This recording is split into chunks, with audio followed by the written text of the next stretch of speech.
Hello guys, this is Prime Concept. You're welcome once again to my channel. If you're meeting me for the first time, this is where you'll be learning wonderful concepts in physics, in chemistry, in maths. So do well to subscribe to this channel so that you'll be notified whenever I post new videos. Now in this video, I want to look at a different part of projectile motion. We've earlier explained the concept of projectile motion in this channel, so this time around, we want to study a special case of projectile motion, which is known as horizontal projectile motion. Now, which is different from the other one we have studied. The previous one we studied is, you can actually call it a complete projectile or a full projectile motion. So this is either called horizontal projectile motion or half projectile motion. Now, what is the horizontal projectile motion? This is a projectile motion in which the projectile or the particle is projected horizontally from a height. So in this case, the particle is projected horizontally from a height.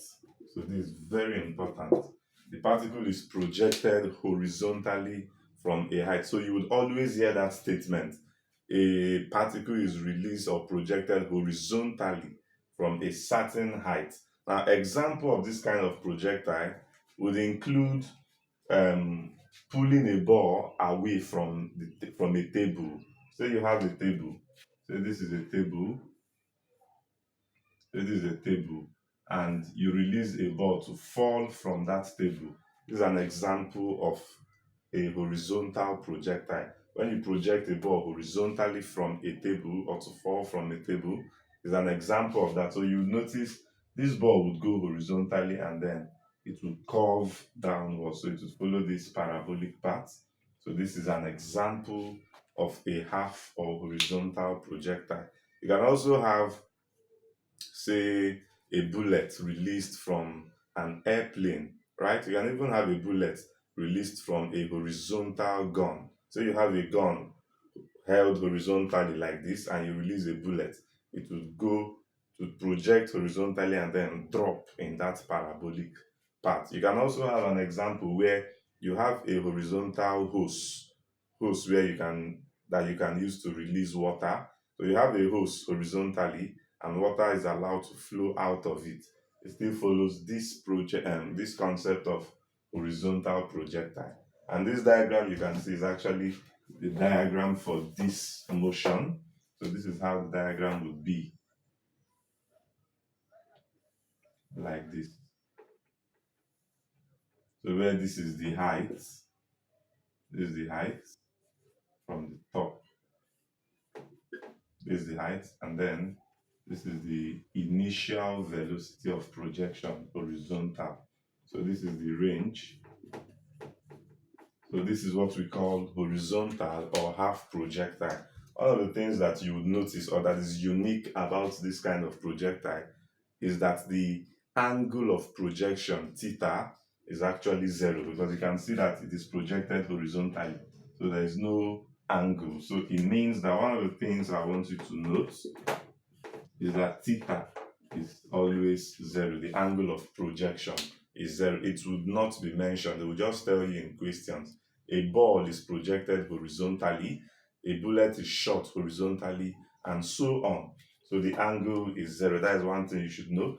Another point I would want you to note here is that for this kind of projectile, the horizontal motion and the vertical motion are independent of each other. Horizontal and vertical motion are independent. Now, another point I also want you to note very quickly is that the initial vertical velocity is actually zero. The reason why that is true, let's quickly show. But let me write it. Initial vertical velocity 0.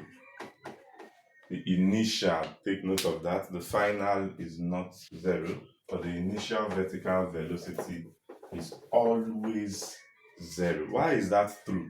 We already found out that initial vertical component of velocity is uy, and then this is actually equal to u sine theta. Then initial horizontal component is ux, which is actually u cos theta. And because this particle is projected horizontally, we already said the angle theta is 0. So if you substitute, you'd have that uy is going to be u sine 0. Of course, you know that sine 0 is 0. 0 times u is actually 0. So uy is automatically going to be what? 0. So this, the initial vertical velocity component, would always be 0. Uy would always be 0. But then you notice that for the horizontal, if you substitute, you'd have ux is going to be u cos 0, and cos 0 is 1. So I'll have that ux is going to be equal to u. So this is very important for us to note. Now, very quickly, I want to dive into the parameters for this kind of projectile motion. One of the parameters we would want to learn or derive is the range. Number 1 is the range. Of course, the definition for range remains the same. So what is range? Range is the total horizontal distance from the point where the particle hits the ground to the height, to the point on that, and to the point located on the ground from the height. So this is just what we mean. The range is the total horizontal distance from that point of projection, which is this, to where it hits the ground. That is the range, total horizontal distance. Now, you would recall that range is r, which is equal to ux times what? Time. And of course, we've established that ux is equal to u. So we can quickly say that the range is equal to u what? Ut. So this is one equation you should know for range. Now, number 2 we want to talk about is the height. The height, which I will denote with capital H. So what is the height? The height is the vertical distance from the point of projection to the ground. That is the height, the vertical distance. So from this point of projection to the ground is the height, the maximum height actually. That is what we are talking about. So how do we get that height? You'd recall that H is equal to uy, since we're talking of height, uyt plus half gt squared. So this is what we have. We've already seen that uy, initial vertical velocity, is 0. So you would now see that height h would be equal to half gt squared. So this is equation 2 for height. So when you want to find the maximum height, this is the formula to use. Then finally, the third equation that would be necessary for us is the time of flight. Time of flight. Let me use small t. The time of flight. The time of flight is the time in which the particle is in the air, or the time it takes the particle to move from the point of projection and then to hit the ground. That is the time of flight. The time it spends in the air just immediately before it hits the ground as the time of flight. And the time of flight does not require a special derivation, can just be gotten from this. So if you make t the subject from this formula, you would get it. So you would see that since h is half gt squared, if I cross multiply, I'll have 2 times h, which is 2h, and is equal to gt squared. If I divide both sides by g, this would go. I would have that t squared is equal to 2h over g, which would now finally mean that t the square root of 2h over g. So this is the formula for my time of flight, the time of flight.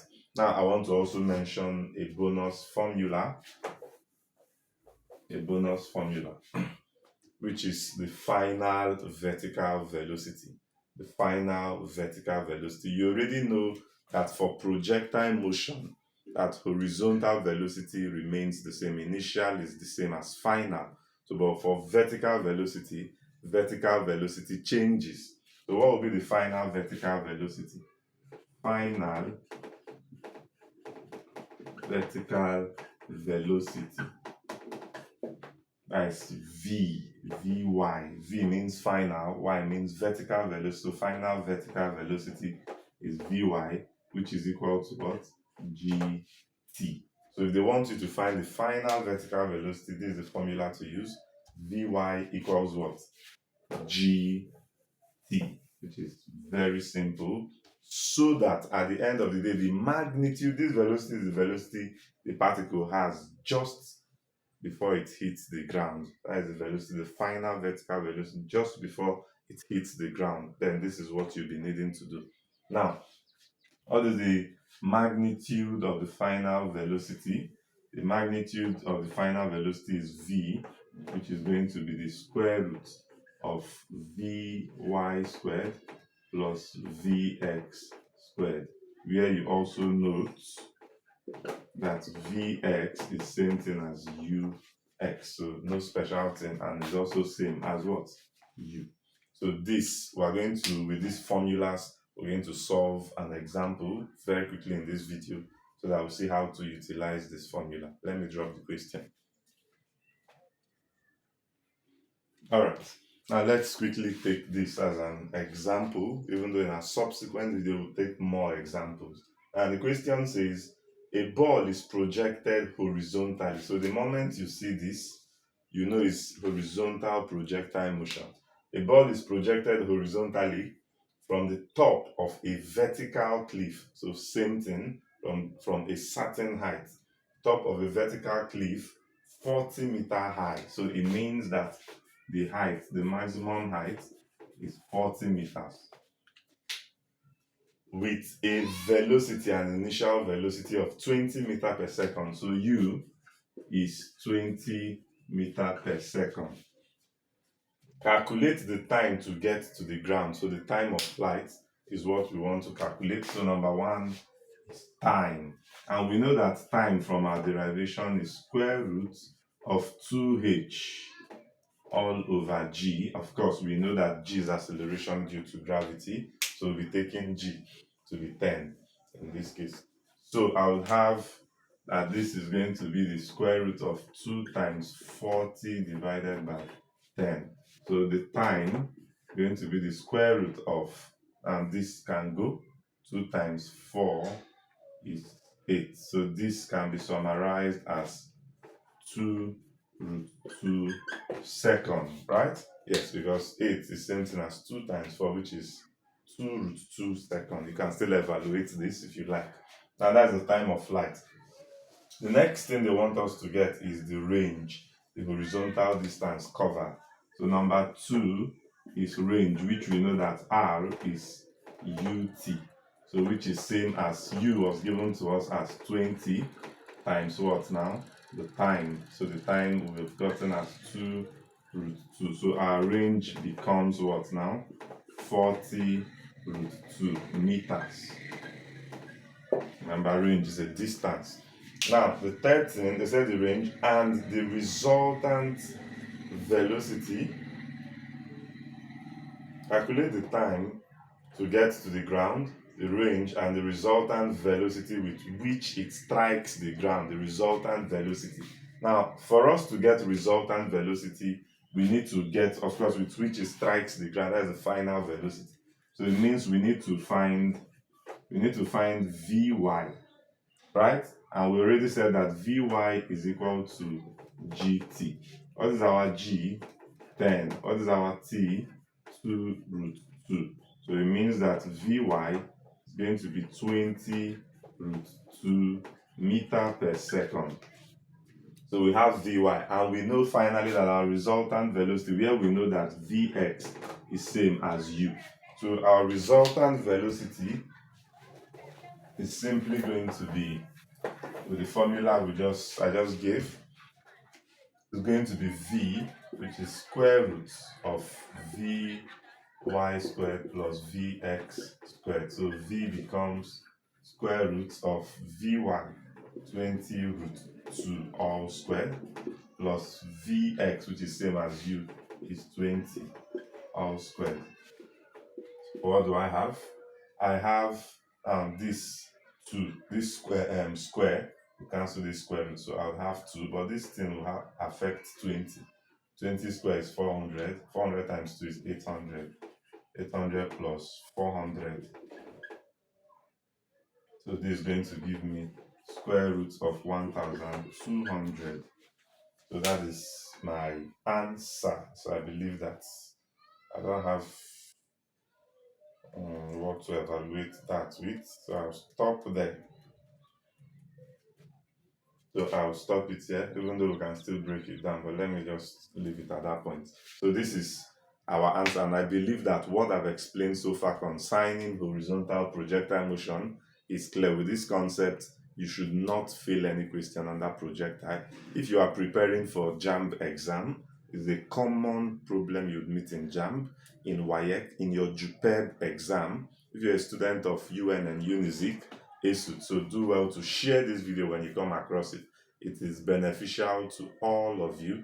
Thanks for watching this video. I remain Prime Concept. I'll see you in my next video.